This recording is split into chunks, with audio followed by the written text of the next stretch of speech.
Welcome to this edition of Go Vote Omaha, presented by the League of Women Voters of Greater Omaha. I'm Jasmine Frazier, a member of the League and your host for today's program on Nebraska's 2021 redistricting. The League of Women Voters is a nonpartisan organization and does not endorse political candidates or parties. The League does, however, take positions on issues. Our purpose is to empower voters and defend democracy. Go Vote Omaha primarily focuses on policy issues, and as a result of our discussions, we hope you will feel ready to make informed decisions at election time. I'm joined by Creighton Hoefer. He is a field organizer with Common Cause. Common Cause was a league nonprofit advocating for fair maps. Today, we will discuss what the redistricting process looked like, how the redistricting hearings went, and the outcome of these efforts. Thank you for being here, Creighton.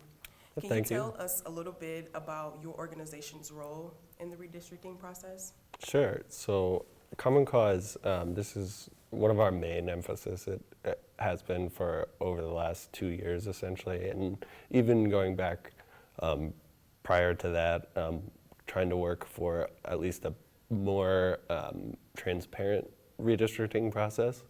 But in terms of in this cycle, we did quite a bit of grassroots outreach to community members to try to make maps virtually, essentially, and have folks in their own communities map the areas that they live in, as opposed to letting legislatures dictate like what the districts look like based on their own electoral interests. And so that was primarily what we were doing as sort of a gateway to try to educate like the public on what redistricting is and how it works and why it's important, since it does affect the electoral maps that we are going to have for the next 10 years. And I think a lot of people don't necessarily always realize how that can actually influence who gets elected and in like by what measure. And so that was primarily what we were doing. And then as the process started, we shared some of that data with the redistricting committee, and then we also helped prep people to learn how to testify specifically with that community-based model in mind when they talk to their legislators about the maps.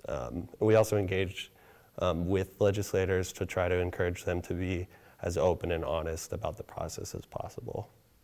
Great. So why are fair maps important? So fair maps are important because essentially there's a great incentive for politicians when they have the ability to draw their own districts, like they do here in Nebraska. So the unicameral is the responsible body for making both the congressional and the state legislative maps. And there's a great incentive when you have politicians in that position to either help their party or to help themselves in terms of getting reelected and helping them in future elections. And so there's a really sort of negative impact that can have on our greater democracy when people aren't making decisions for the greater good or the interests of the public, but instead are trying to choose their voters instead of what redistricting is supposed to be, which is voters choosing their elected officials. So that's why fair maps are incredibly important. Okay.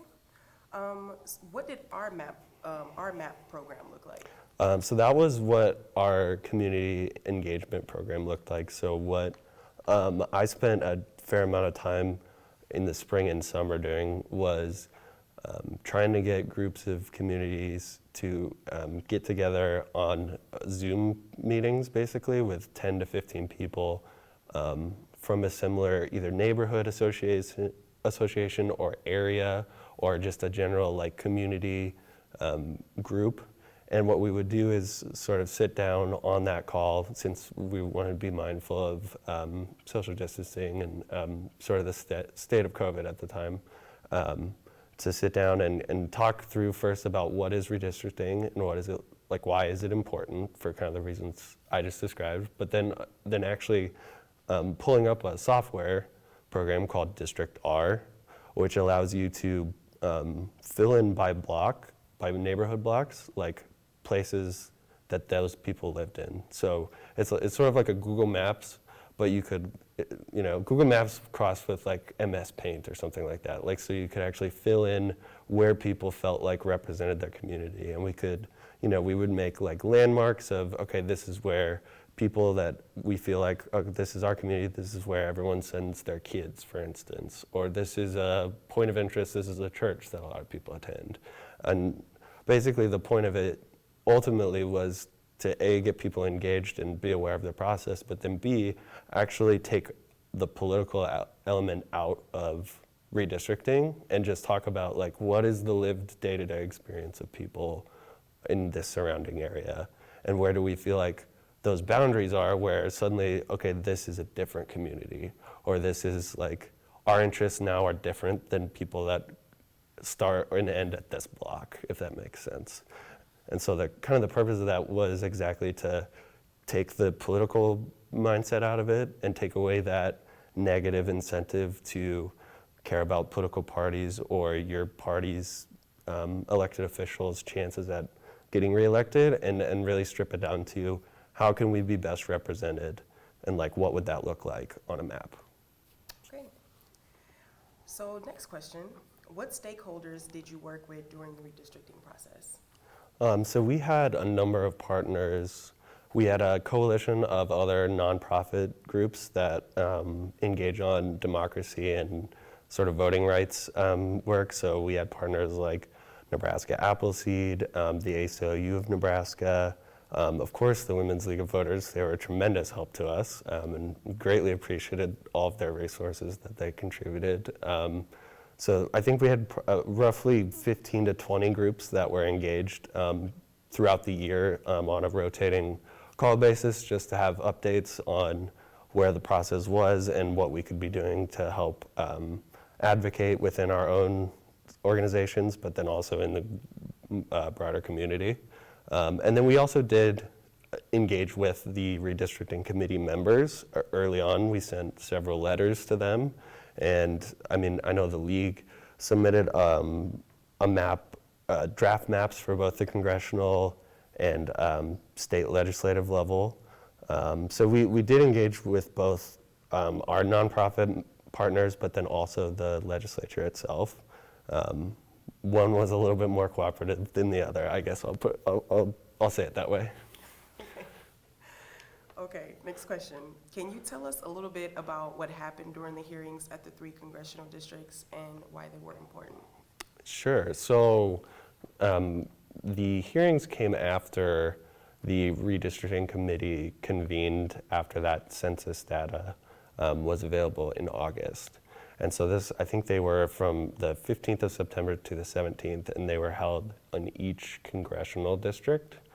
So there was one in Kearney, which was the 3rd congressional district. One was in Lincoln at the state capitol, which is the 1st congressional district. And then there was one here in Omaha for the 1st, which they are required to do by law. And those hearings were important because they were the redistricting committee essentially bringing the public their draft maps from what they had just gotten done kind of putting together since that census data was released.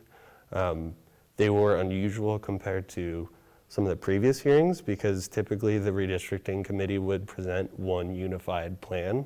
And this year they ended up presenting 2 different proposals for both congressional and state legislative maps along party lines, which broke with sort of the normal tradition.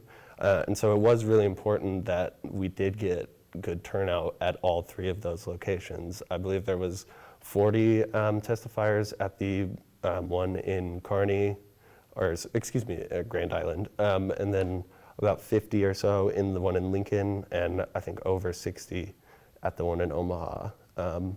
And I know for sure after being in attendance at the one in Lincoln and then also paying attention to both the other 2, that there was quite a bit of pushback from some of the testifiers on what was the congressional proposal proposed by Chairman Linehan. And that proposal was the Republican proposal, which specifically split Douglas County in half, which would have broke with precedent dating back to 1890, and certainly would have been considered like a fairly politically gerrymandered and partisan-driven proposal. So that was why it was really important that people turned out, because up to that point, the legislature and the redistricting committee specifically had no other sort of public input. Like I said, we had submitted some data points that we had from our mapping sessions, as well as the league had presented their own map that would have been just partisan blind and population neutral. And we were told as groups that they weren't going to consider any of that information. So it was especially important that people did show up, not only at the testimonies, but also wrote position letters, since there was very little advance notice given on the hearings, that people were able to give that voice. And I mean, it's difficult to say like what impact that had on that specifically on the congressional proposal, but it certainly, I would say, did make an impact in the end results, in making sure that Douglas County was kept whole. So it was certainly important to the process. What happened after the hearings? What was the outcome? Well, unfortunately that day, the committee immediately broke into executive session and voted that proposal out of committee. I think it was just the congressional proposal that day, and then it was advanced to the general legislative debate. But then that bill ended up not passing the general floor debate. So there was a lot of revisions made to it, and the same went for the state legislative proposal that was also voted out of committee, but then did not advance on the floor. So then there was about 2 weeks that followed those hearings of a lot of partisan bickering and quite a bit of contention on the floor between senators about wanting to keep their districts as they were.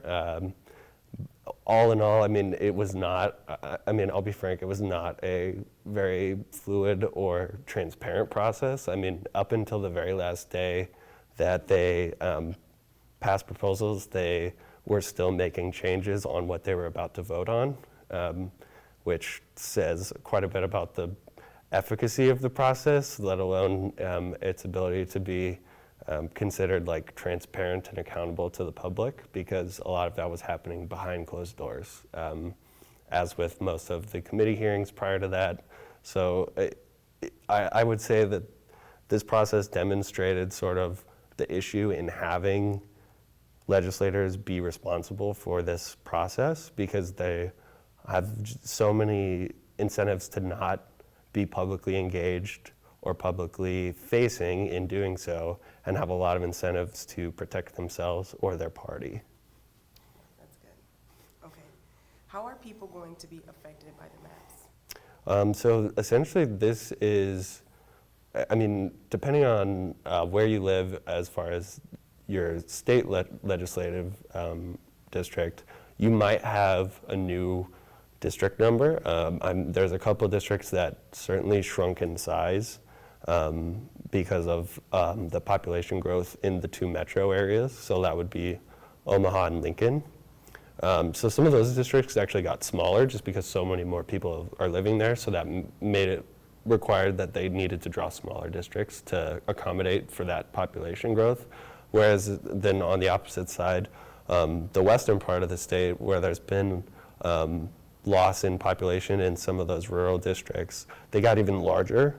So there's going to be parts of the state that have districts that are representatives that are representing people 200 to 300 miles apart potentially. So it certainly impacts that just on like the immediate level, but in terms of what that means for representation, redistricting will always affect voters, because it determines where they're going to, like who's going to represent them in the places they live for a decade. This isn't something that we get to like do very often, and so that is why this is such an important process. Is it really sets like the shape of our politics when it happens, and it does so for 10 years. So that's kind of how it will affect folks, is what kind of issues they're going to be able to bring forward to their representative, and who's going to be doing that, and for what group. How can the process be improved in the future? So Common Cause, our national organization, has helped lead alternative model initiatives. So there's several states, including California, Arizona, I believe Colorado is in the midst of trying to push for an independent commission. And those can kind of look a little bit different depending on the state, but I guess basically the idea is that there is a board of non-politically elected appointed citizens that end up taking on the responsibility of drawing new maps. And certain states have stipulations of you have to have only so many people of party affiliation. So I believe in California it's 3 Democrats, 3 Republicans, and 3 independents, so that you have that partisan neutrality. And they go about it from that perspective, because that allows them to not only be removed from their partisan instincts, but then they also don't have an election to run for. So they don't necessarily care about, oh, my district got cut this way, and so now I'm gonna, may not have as good of odds at re-election because they're not an elected official. So that would be something that I, at least personally, and I think Common Cause would love to see happen, and I feel that a lot of other organizations probably feel the same. I mean, there were some state legislators that also even expressed the need for that after watching what happened on the floor, and just sort of how disconnected the process ended up becoming. So I would at least say that would be a good starting point. Whether or not the legislature would volunteer to give that power away is another question. Okay. What's happening right now with redistricting in Nebraska? Well, so now it's over. There's not going to be a ton in terms of updates on what's going to be happening at the state level, but at the local level there will be redistricting happening with like municipalities, so your city councils, your county commissioner boards, things like that. They are all also required by law to end up doing their redistricting, and that was, to be fair to the legislature, part of the reason why there was such a time crunch on this process, because they had to have it ready for the upcoming year of primaries so that people could file for elections. And so they had to have their information, or they had to have their step down first before they could pass that down to like the city and municipal level. But so that is something that folks can definitely pay attention to in their, at the local level, is looking for what if any redistricting is going to happen for your city councils, your county boards, things like that. And that'll be happening before the end of the year. What can viewers do to stay engaged with government accountability and transparency? So that's something that that's kind of a broader purview of our organization, and redistricting is one aspect of that, but we are also going to be advocating for some legislation in the upcoming session regarding money in politics, specifically dark money in politics, which means money that is not disclosed but is still used as campaign expenditures. And so that can be a huge advantage for incumbents or just any elected or anyone running for office to have that access to that money without having to disclose it. I would say paying attention to that and honestly engaging with our organization. I mean, I don't want to just be here to promote that, but certainly if anyone is interested in that, I would certainly encourage them to contact us, and we'll see how we can get them involved in the advocacy process of that, and also learning kind of more on that end of things. Okay, so I'm curious because you seem to be very knowledgeable about fair maps and very passionate. And where did this come from? What are the origins of your interest in fair maps? I mean, on a very to be very it's my job, I guess. Like it has been my job for the last year.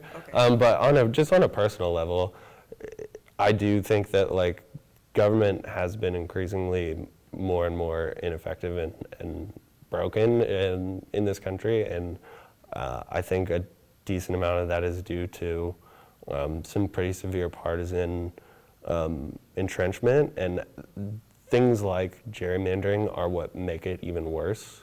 So when you have districts that are drawn specifically in favor of one party or another, you not only make it more contentious party against party, but then within the party, then your primary becomes even more, you're pushed further in one direction. I guess specifically in this state, that would be pretty apparent, I think, to most people how that ends up playing out.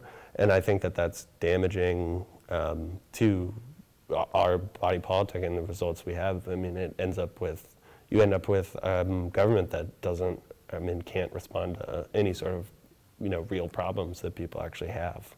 And so it may seem kind of disconnected, in the abstract of, well, how do these maps end up meaning that people don't get what they need from their government? But I really do feel like it is one-to-one.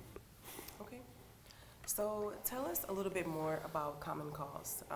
I know that you had a big push with Fair Maps, but do you guys, or does your organization do anything else or push any other initiatives? Yeah, so we do grassroots lobbying on a number of different legislative focuses, usually around things like campaign finance, so like money in politics, but then we also do advocacy for voting rights protection. We also have a pretty, so last year, that was my first year with Common Cause, and we had our first election protection program launch, which meant, so we trained a number of volunteers on how to be a neutral poll watcher to make sure both voters were informed as to what they were about to go do, but then also to make sure that poll watchers didn't turn anyone away, because that can actually be a huge voter suppression tactic, intentionally and also sometimes just not intentionally. And so having people stationed at the polls when it comes to election day is super important. So that's another one of the things that we do. And then on a national level, I mean, we've had, we had a huge court case that our national ended up pushing was actually regarding gerrymandering in North Carolina. And so I think it was a 2014 decision that Common Cause was the main plaintiff in the suit against that. So we're pretty active kind of across the board on issues of government transparency, good government, and good democracy. So thank you for speaking with us and joining our program, Creighton. On behalf of the League of Women Voters, we appreciate your contribution to Fair Maps. Thank for you. the League of Women Voters of Greater Omaha, I'm Jasmine Frazier, reminding you to inform yourself about issues and candidates, and at election time, be ready to go vote Omaha.